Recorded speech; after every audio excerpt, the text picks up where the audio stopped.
Good afternoon. So we're going to start our afternoon session.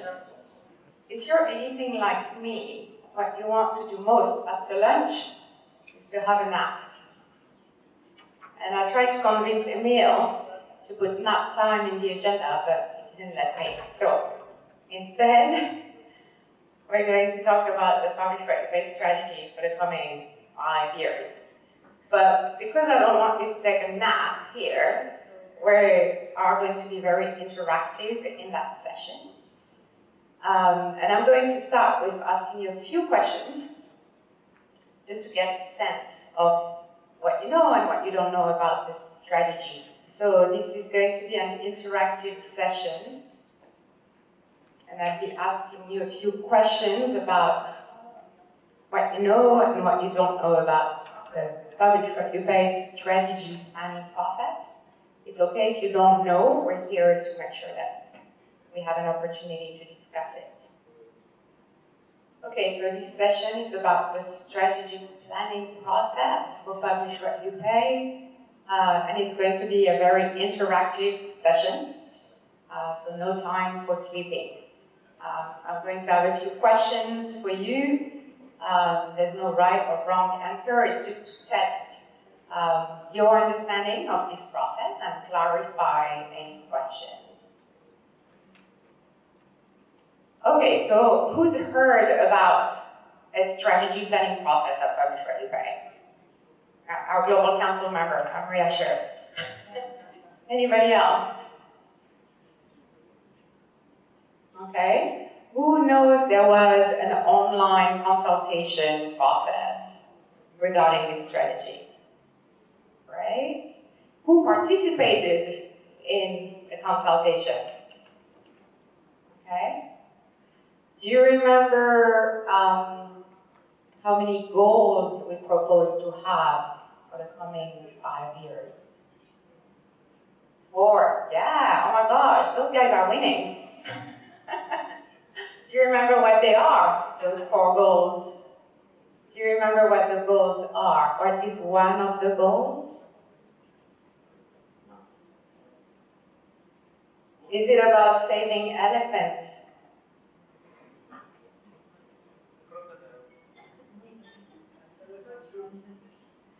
Okay, so I'll take you through the goals. Before though, just I want to take a minute to come back to the form you had to fill in this morning related to sexual harassment. I'm sorry we didn't explain the context of this form we asked you to sign. It is the first time we ask participants at a publish-write-pay meeting to sign such a form, and it's because we are registered as a non-profit organization in the United Kingdom, and there are new laws in the United Kingdom related to issues linked to sexual harassment. Many of you will have heard about Oxfam and the scandal around some sexual harassment in that organization, and since then the UK government has requested that NGOs such as publish-write-pay be more diligent around those issues. So signing this form is a way to show the authorities that we take this issue seriously. Do you have any question on the forms? Have you signed them? Not everyone has signed. So we'll make sure that they... Right, okay, so the global strategy for the coming 5 years. Why do we need a new global strategy?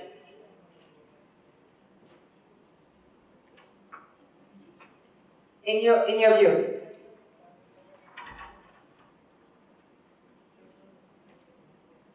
Maybe we don't need one, we can stop here. Did we have a strategy before? Yeah, so we had a strategy called Vision 2020. So this is still relevant. We are not getting rid of Vision 2020 or the Change for Change. What we're trying to do is to focus our efforts and identify a small number of priorities which we can work on globally, collectively, from Eurasia to Africa, Europe, North America, Latin America. What are the key priorities that we can set ourselves for the coming 5 years? That's why we're trying to do that, because we think it's going to increase our impact and our effectiveness as a global organization.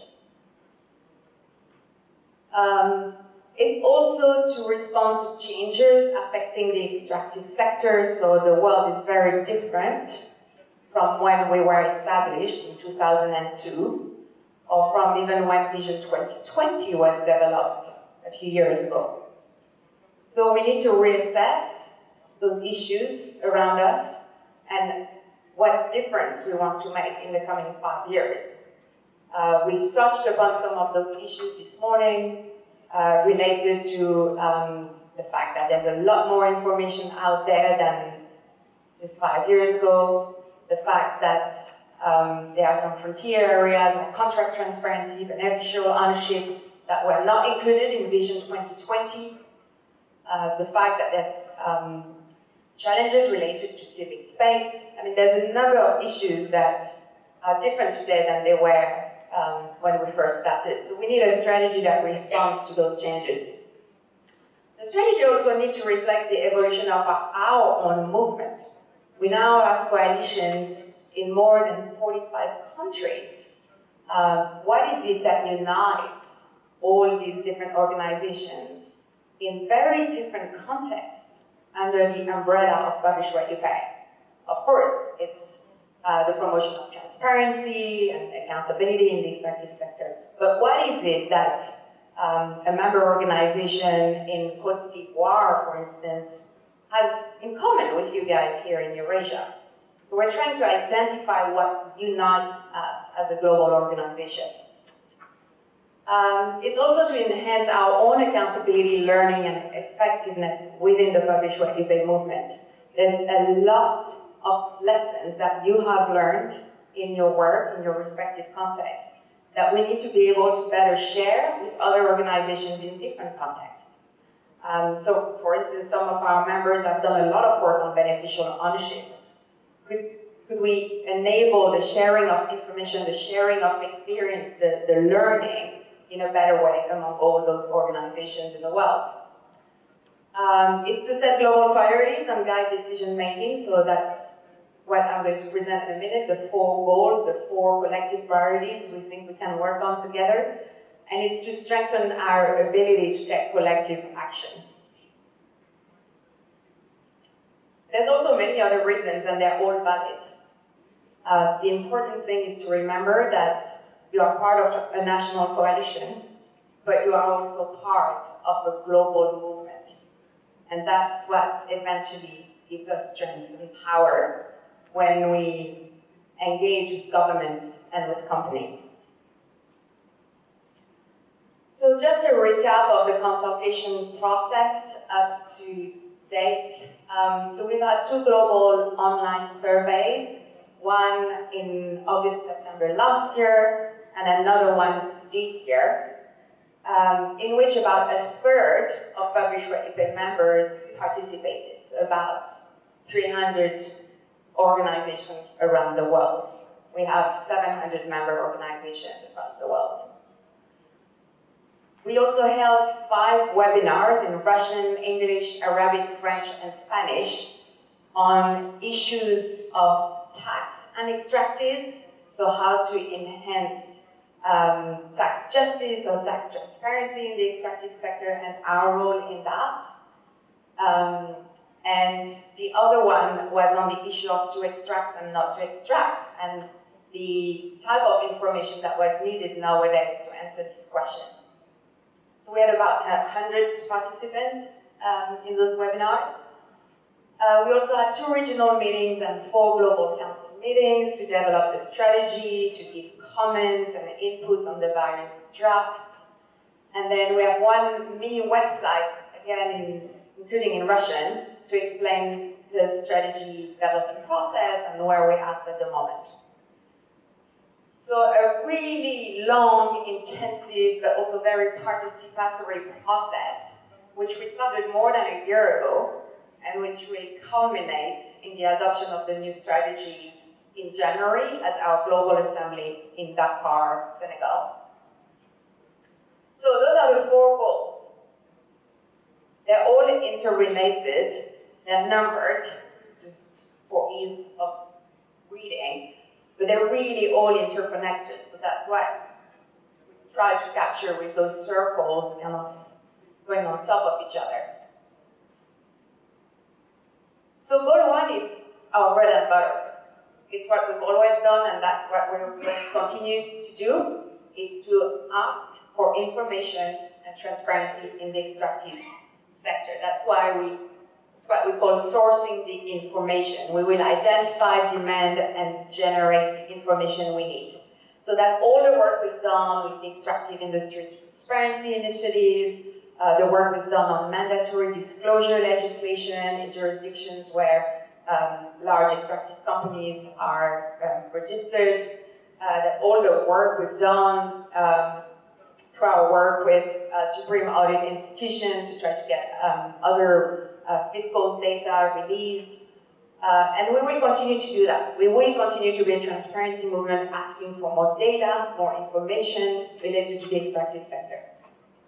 Goal 2 is that now that we have this information, we need to be able to access it, to understand it, to analyze it, to use it, to engage in an informed debate with governments and with companies. So when we have an EITI report, we need to read it and analyze it, and if there are questions, engage with governments and companies around the questions we may have. And that's something that we have started doing, but that we will continue doing more and more, with the objective of having evidence of either good or poor governance in the sector, and if there's poor governance, then evidence as to why and how the sector could be improved in terms of policies, governance reforms, legislative reforms, and so on. Goal 3 is a bit of a shift compared to how we worked in the past. It's called shifting power, and it says we will participate in decisions that affect us and be heard. So of course, as an advocacy organization, we've always tried to influence decisions and be heard, but we've never articulated this as we do now in the strategy. And this is going to be one of our goals, to be part of those conversations, to be part of those decision-making processes related to oil, gas, and mining governance. Ensuring that especially the most vulnerable, the communities impacted by those projects, are heard in the process, so that their needs and their priorities are also taken into consideration. And then goal 4, building the movement. So that's more of an internal goal, where we will, as I said, foster sharing of experiences, mutual learning, and strengthening our voice as a global movement, as a global brand, if you will, the PWYP UK brand. Does it make sense? Is there anything missing? Or anything you don't like or don't understand? It's nothing really new if you think about it. It's just maybe a different way to present the work we've done, and also just to focus on 4 things that we think we can do collectively, again, whether you're sitting in Liberia, in South Africa, in Colombia, or in Kazakhstan. So the big strategic shifts. The first one is on accountability. So as I said, the fact that we're going to put an accent on citizen voice and participation, civic space, people's rights. The fact that we've realized transparency, yes, can be an end in itself. It's great to have transparency in the sector because it builds trust and it's a way to prevent corruption. But we've realized also that it's not enough. It's also a conduit for what eventually we'd like to see, which is accountability from governments to the people of resource-rich countries. The second big shift is that we want to build the movement by strengthening connections and learning so that we are a strong collective force for change. So to answer a question that was asked this morning by our colleague in Kazakhstan, that means fundraising to make sure that our members have access to the information they need, fundraising to build our capacity, for instance, to analyze the data, to understand what beneficial ownership is. So we're going to try to focus a lot more on developing opportunities for all of you to share and learn from each other. Another key question that came up during the process was recognizing the link between fossil fuels, global energy transition, and sustainable development. So, as you know, a lot of governments are committed to reducing their carbon emissions and to transition towards what is called a low carbon economy. So an economy that produces less CO2 emissions in order to prevent catastrophic climate change. Now, the extractive sector includes fossil fuels, which are a very high carbon intensive source of energy. So we need to start asking ourselves what that means in terms of this sector and the potential of the sector to produce increasing revenues in the years to come for the benefit of citizens in resource-rich countries. So we're not quite sure exactly what form this work will take, but it's probably going to be around fiscal disclosure of what is called climate-related financial risks for global oil companies, for instance. And then using information to understand who is benefiting from extraction, particularly at the community level. So a lot of that is related to project-by-project disclosure, making sure that the communities that are affected by oil, gas, or mining projects have access to the information they need in terms of the benefits they've received from extraction or that they haven't received. So in terms of next step, we're nearing the completion of this process. So in September, we still have regional and national meetings. It's the end of the online consultation. This meeting is part of, the last round of consultations. In October, the Global Council, in October, we'll analyze the feedback from the members and the partners. In November, the Global Council will meet, so Chirag will be there to review the new draft strategy that will have incorporated all the comments we've received. And then in January next year in Dakar at our Global Assembly, we expect all the members to adopt the new strategy for the coming 5 years. Next year will also be dedicated to discuss how we're going to implement that strategy. So what we've done so far is the visioning process, setting up the big goals, and what we'll do next year is thinking how we're going to implement those objectives. So now we're going to split into groups. So that's where the active part of this session is kicking in. So we need 5 groups. So maybe with the 6 tables, right? Okay, right. So we need 5 groups. So we can have language-based tables. That's easier so that we don't need interpretation for the small group sessions. And there are 5 questions that each table will address one question. So the first question is quite straightforward. What are you excited about in the new draft strategy? What is it that speaks to you? What is it that you like? The second question is, which of the priorities best reflects the priorities of your coalition or your region today? The third question is, do you agree with the rationale for the global goals? Is anything missing from the rationale? And then the last one, are there priorities that you want to work on collectively that are not reflected in the strategy? That's actually only 4 questions. So Emile, are we just asking people to take one question and have 4 tables.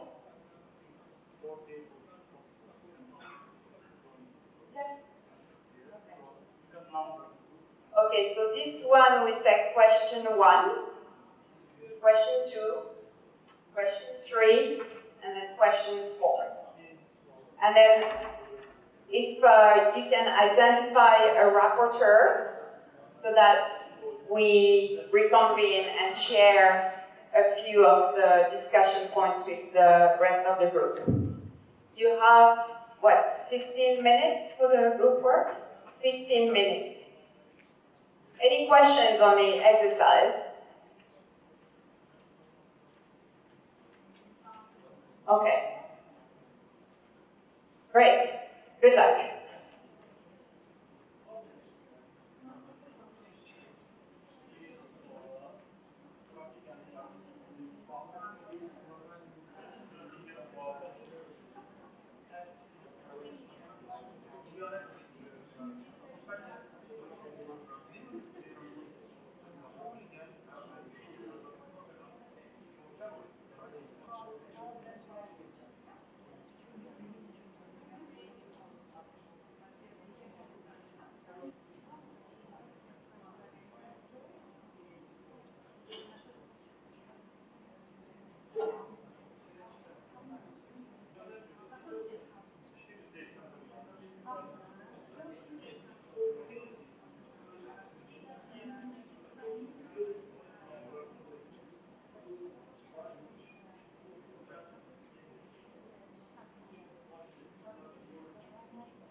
Great, we're gonna have to round this up.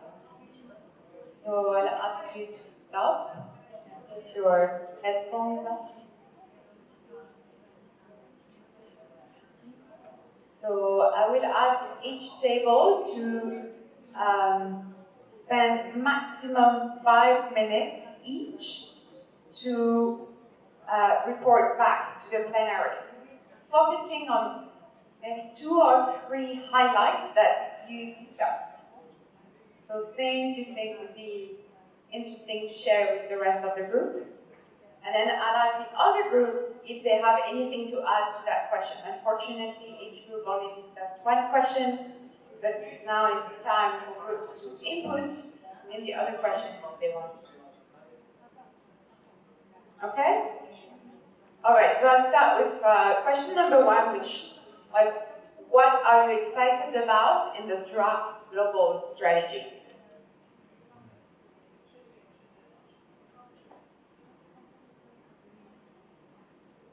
Are you ready to report?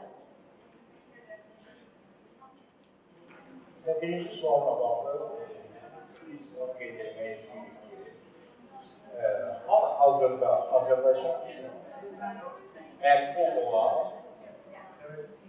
3-cü maddə.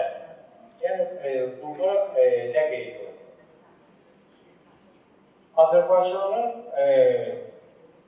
demək, kifayət qədər bir informasiyanı biz qəbul edə bilirik, informasiyaları emal edə bilirik və bizim vətəndaş cəmiyyəti üçün əldə olunan informasiyalar əsasında hökumətlə əlaqələrin qurulması, təmasın əldə edilməsi. Ona görə ki, informasiyalar əsasında vətəndaş cəmiyyətinə nə xeyir verə bilər, hökumətə hansı təklifləri verə bilərik. Azərbaycan 2003-cü ildə bu İAİ təşəbbüsünə qoşulmuş və ilk pioner ölkələrdən olub, pioner ölkə olub hesabat açdı. Və sonraki dövrlər göstərdi ki, hökumətin marağı ancaq onda olub ki, elə ödədiyini açıqla. Mən də qeyd edeyim ki, burada heç bir oğurluq, yəni neft gəlirlərində yoxdur və yaxud da ki, kiçik bir saxıntılar var, onlara da kodektələr edir və bununla da göstərək ki, hər bir şey şəffafdır. Ancaq zaman dəyişir, cəmiyyət inkişaf edir, bu məsələlər cəmiyyəti qane edə bilməz. Əsas proses ondan ibarətdir ki, indi cəmiyyətin istədiyi bundan ibarətdir ki, şəffaflıq neft gəlirlərinin hökumətin bütün strukturlarında onun necə xərclənməsi, oradakı o şəffaflıq proseslərinin daha da dərinləşməsidir.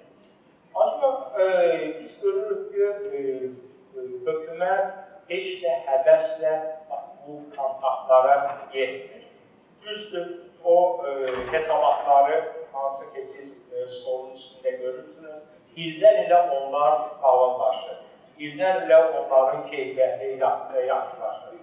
Ancaq mən deyim ki, şahələndirmə, hansı ki biz vətəndaş cəmiyyətinin hökumətə təklifləri var, hansı ki biz bununla bağlı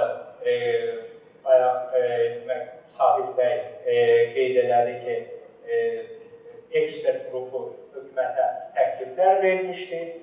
Biz onları qarşılıqlı şəkildə oturub müzakirələr aparmaq, onların öz təkliflərimizi birbaşa vermək və onlardan adekvat cavablar almaq və yaxud da ki, onların vizyonunu yaxın illər üçün, 5 il üçün belə bir şeyləri hələ ki görürük. Buyurun, sağ olun. Great, thank you. So, if I understand well, for your coalition, goal 1 about information disclosure is important, goal 2 about understanding and analyzing this information is important, and to some extent it's goal 3 about being able to engage in a dialogue, a conversation with the authorities about what that information means. Right? Yes. Do people feel that for their respective national coalition it's kind of the same, that both goal 1, goal 2, goal 3, they speak to your national contexts? Yeah, okay, good. I'm looking around, I think I'm seeing people nodding, so that's a sign. I think we're on the right track. Okay, table number 2. Which of the priorities best reflect the priorities of your coalition or your region?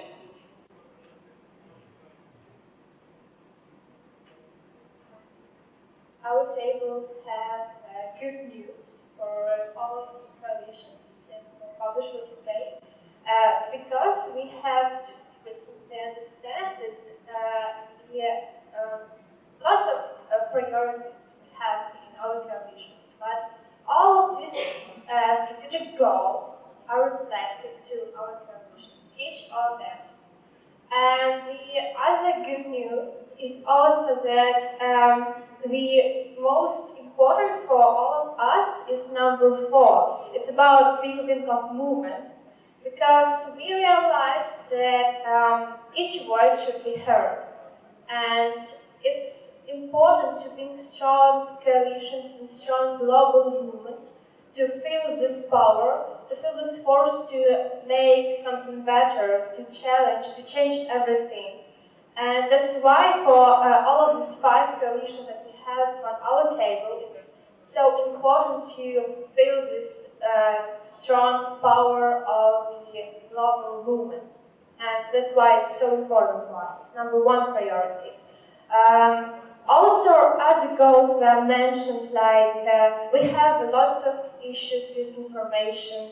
We have a big tendency of specification and of documents, and with different formats of data, and we try to deal with the issue also. And number 3 priority is building our understanding, because it's important to work together in our coalitions to find the conclusion, to find some common points and work together for better change in our countries. So, like, the main finding is that we have an answer for your questions about publish what you pay. Are we still needed? And we can answer yes, because global movement is so important for each of these coalitions. Right, thank you. So, goal 4, building the movement. Goal 1, sourcing the information. Goal 2, understanding the information. What about goal 3, shifting power? Is that not something that resonated with you? So the shifting power is more about how we are more powerful in engaging with governments on evidence-based campaigns, so that our voice is heard, and the voice of the people we represent, the people affected by extractives, their voice is also included in that decision-making process. Is that something that resonates less? Which is, it's okay. I mean, did you discuss it? If you have a strong voice, you can resonate. It's always the form one because you fulfill everything if you are strong. You fulfill everything.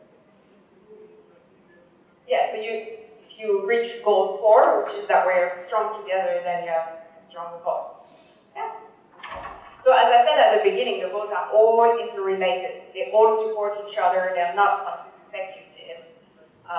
They're all kind of supporting each other. If you're stronger together, you have a bigger voice. If you have a bigger voice, you can get more data out, information out. If you have more information out, of course, you can then analyze it or have the ability to pass it. It's like a chain.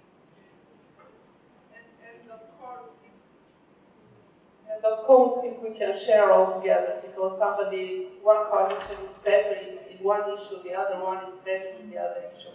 So I think it will be much, much better. Even our project or our achievements, we can share with each other, we can adopt to our council. It is good like that. Thank you. So, table 3, do you agree with the rationale for the global goals? Is anything missing from the rationale?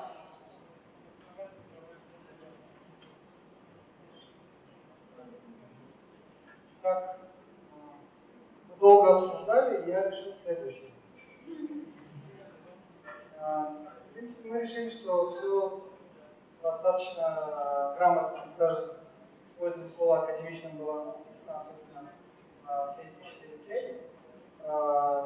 Если смотреть на цели и вот эти маленькие пояснения, которые к ним прилагаются, действительно сначала складывается общая картина, которую целый пазл он не виден. Когда мы начали прорисовать саму стратегию, увидели обоснование каждой цели, мы поняли, что в принципе все, что мы за этим столом обсуждали, все эти данные в этих целях есть. Но единственное, по поводу второй части нашего вопроса, считаем ли мы, что упущено в этих задачах что-нибудь, то мы решили, что цели номер 3, там где идет изменение соотношения сил, и тут идет такая расшифровка, мы будем участвовать в решениях, которые нас отправили в слушать.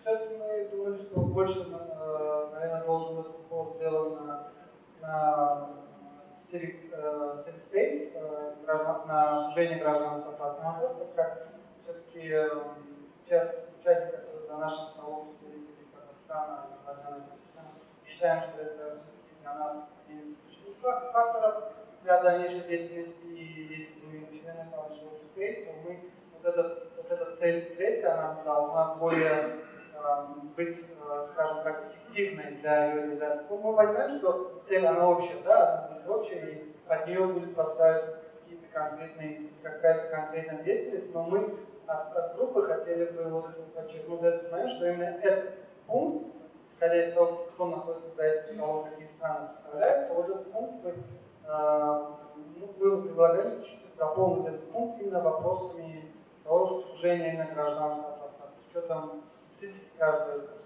Involve the narrowing of, cover the narrowing of the civic space. Thank you. Great, thank you. And yeah, goal 3 does the narrowing of civic space. And Да, again, it is именно в цели номер 3 сужение пространства для гражданского общества именно описывается. Даже в Северной Америке, в Латинской Америке это пространство сужается. И тем сложнее быть, publish what we pay, быть более эффективным, тем сложнее нам становится отстаивать, тем сложнее бывает отстаивать права, интересы граждан, чем просто работать. It's kind of the elephant in the room. We need to address that in the context of our work on natural resource governance. That also implies that we may need to work more with other types of organizations, to partner with other types of organizations, whether they're human rights organizations or human rights defenders, or lawyers association that can help us defend ourselves and defend that space. So we're looking also at the type of partnerships we may need to develop in the coming few years. Working maybe more closely with Civicus, with Human Rights Watch, with Amnesty International, those kind of, or with lawyers associations that provide pro bono legal support for NGOs in restricted environments. So that's what goal 3 would kind of entail. Last table, but not least, are there priorities that you want to work on collectively, transnationally, that are not reflected in the strategy? Did we miss on anything that is important? Добрый день еще раз. У нас всего лишь 2 стороны оказалось в нашей группе, но тем не менее продуктивная вышла дискуссия.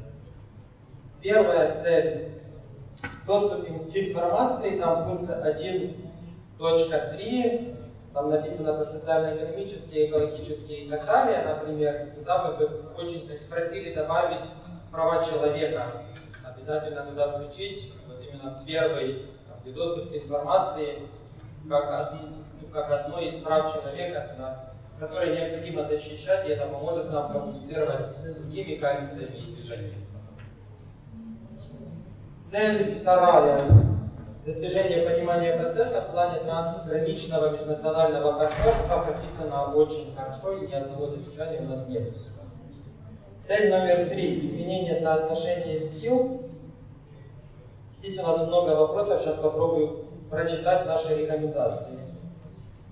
Вообще в детальном описании этого направления нет ни слова про межнациональное, трансграничное, межрегиональное сотрудничество в соотношении сил.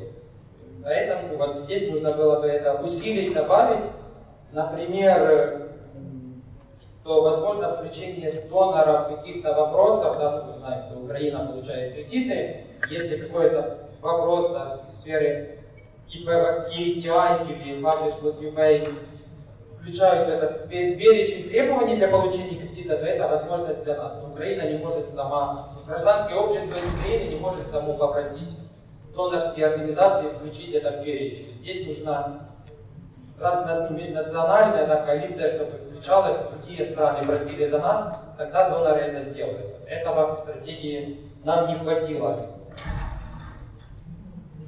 Еще здесь было замечание, думаю, многие это заметили, даже внутри нашей евразийской команды. У нас очень слабая коммуникация, обмен информацией, опытом и знаниями друг о друге. Вот коллеги говорят, что часто направляют Эмилю какие-то там отчеты о своей деятельности и так далее, но о них никто не знает. Пока я не приехал сюда, не сел рядом с Албанией, я не знал, что у них те же проблемы с роялти, с бедными платежами, что и у нас. Но в 2017 году, в середине 2017 года и на прошлой конференции я просил всех, скажите, у кого роялти распределяется в муниципалитеты, для нас это важно, мы будем внедрять этот процесс и хотим ваш опыт пример ставить, да, лучше, хуже, как это работает. То есть ни от одной страны из региона мы не получили ответа, потом я попросил, через Насибу обратился в NRGI с просьбой вас, эксперты во всем мире, найдите нам хоть одну-две страны, у кого роялти идет в местные бюджеты, и официальное письмо, и так письма писал, то есть ни одного ответа мы не получили. Это говорит о том, что где-то в этом вопросе мы явно проседаем, и в стратегии, вот по третьему пункту, здесь вообще про международное сотрудничество ничего не идет. Как мы можем изменить соотношение сил, если не будем давить снаружи и кооперироваться даже на нашем региональном евразийском уровне, когда у нас здесь и доноры одинаковые, и рядом друг другу приехать помочь, и постсоветские какие-то да, механизмы да, действующие в отрасли у нас задействованы. Ну и, как правило, одни и те же компании у нас в регионе работают. То есть вот здесь, мне кажется, нужно трансграничную составляющую усилить. И мне стыдно, что когда я читал первый раз эту стратегию, я об этом не подумал еще, вот на предыдущих консультациях это не озвучил. Здесь, вот, наверное, самый большой промах был, а сейчас это самое большое, возможно, достижение, что так, благодаря этому упражнению удалось это заметить. И четвертая цель – усиление движения. Здесь, опять-таки, что хотелось бы отметить, как-то прописать индивидуальные отношения к тем странам, которые попали в форс-мажорное состояние, в форс-мажорную ситуацию. Что хорошо, для ETI, возможно, хорошо, когда они исключают из перечня стран, да, партнеров, да, кого-то, кто там не справился и показывают пример другим, ай-яй-яй, вас исключат. Но для гражданского общества это огромный удар по их позициям, то есть исключили, и гражданское общество потеряло какие-либо возможности как-то бороться, влиять, распространять информацию и улучшать подотчетность и управление в этой сфере. Поэтому вот здесь, опять-таки, возможно, PWYP должно больше давить, больше сотрудничать с членами правления и ETI, в плане того, чтобы не давать возможности исключать, а побольше, кстати, наоборот, давать поддержки тем странам, у которых вот такая сложная система сложилась из-за той или иной ситуации. Здесь опять-таки вот индивидуальный подход и поддержка в плане не исключения из тех инициатив, которые есть, а наоборот, поддержка их. Там, если плохая ситуация, не нужно от них отказываться, нужно наоборот пытаться их поддерживать. Еще есть нет члена PWYP комментарий. Я единственное, что хочу уточнить, в нашем регионе ни одна страна не была исключена из числа членов ETI. Были случаи приостановки членства. В случае с Азербайджаном это было решение самостоятельной страны выйти из этой инициативы. Это принципиально важно, потому что у нас есть, например, примеры в мире, где страны приостанавливали членство, а сейчас они находятся на уровне satisfactory progress. Например, Тимор-Лесте, одна из таких стран, которая 2 года назад была приостановлена, сейчас она одна из 5 стран, на которой сегодня может равняться весь мир. Поэтому приостановка членства в инициативе не означает то, что прекращаются какое-либо сотрудничество, работа, вводятся какие-то ограничения по этой стране и так далее.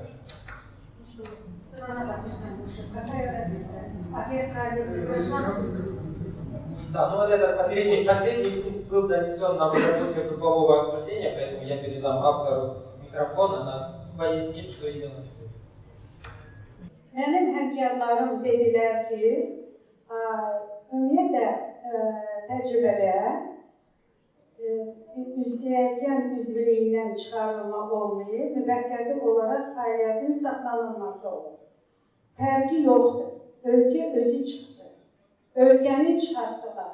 Yaxud da ki, müvəqqəti fəaliyyət saxlandı. Burada zərbə həm xalqa verir, həm vətəndaş cəmiyyətinə. Siz baxın, Azərbaycanın vətəndaş cəmiyyətinə. Azərbaycan çıxdı ya da çıxardılar, o başqa bir misaldır. İndi bizim koalisiya döyüşdən sonra pərən-pərən düşmüş orduya bənzəyir.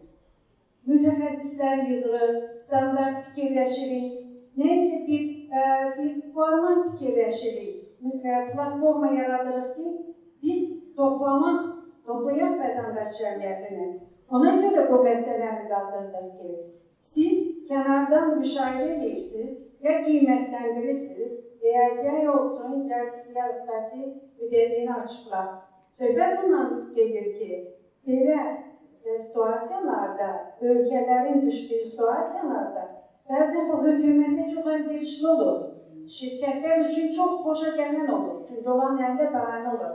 Ancaq xalq və vətəndaş cəmiyyətinin vəziyyətini düşünmək üçün strategiyada o barədə müəyyən bir, mən indi əvvəldən fikirləşmədim və deyə bilmirəm nə yazım.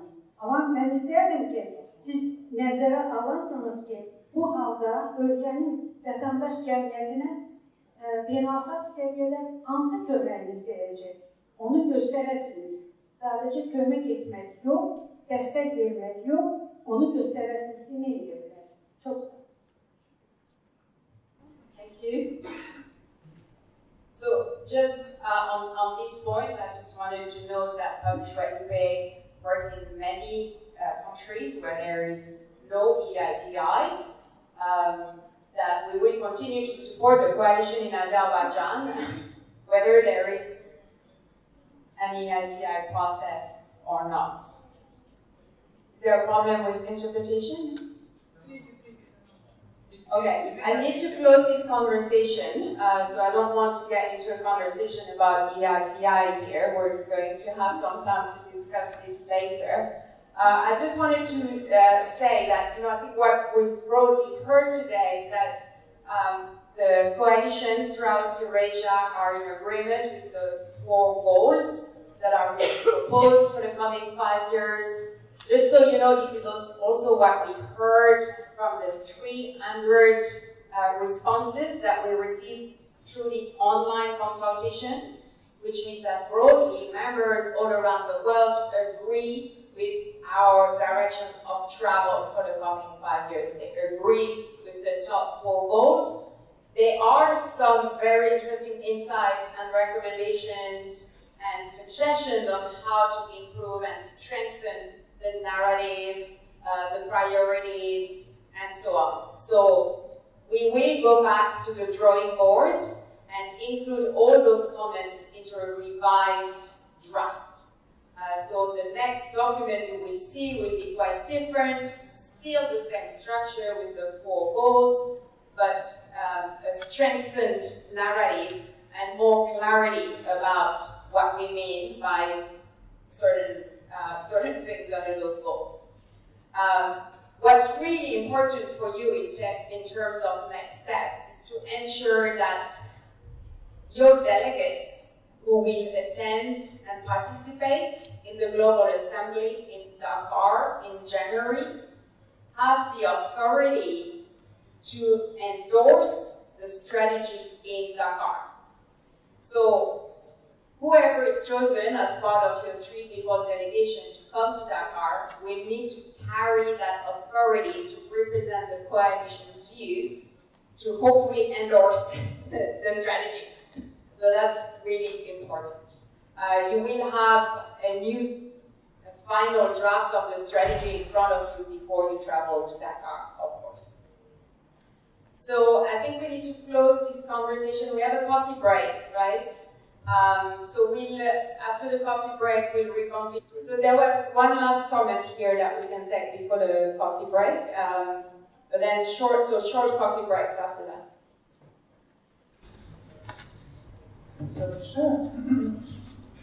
Я бы хотела озвучить свой взгляд, который я уже озвучивала. Несколько иной взгляд. Если озвучивали, Я хотела озвучить именно этой темы. А вот в другой, во всяком случае, ситуации, касающейся Азербайджана, у нас есть протокол участия гражданского общества. И то, как не объединение гражданского общества должен активно участвовать в формировании этого протокола, в движении к совершенствованию этого протокола. Я думаю, что мы должны более активно участвовать в гражданском обществе, принять участие в этой процедуре. Потому что кто, как мы знаем, потому что мы объединение гражданского общества. И члены правления выбирают высшую власть, что представляет нас, гражданского общества. Соответственно, я думаю, что должны принять активное участие в формировании этого протокола гражданского участия. А во-вторых, при валидации у нас сейчас такая система, что секретариат оценивает участие гражданского общества. Я думаю, что Великое Власти могло бы более активно участвовать в данной оценке именно этого критерия, потому что мы, в нашем понятии, что Великое Власти должно выступать в процессе стороны гражданского общества. То есть есть больше ресурсов для того, чтобы совещаться, для того, чтобы принимать решения и улучшать гражданское участие.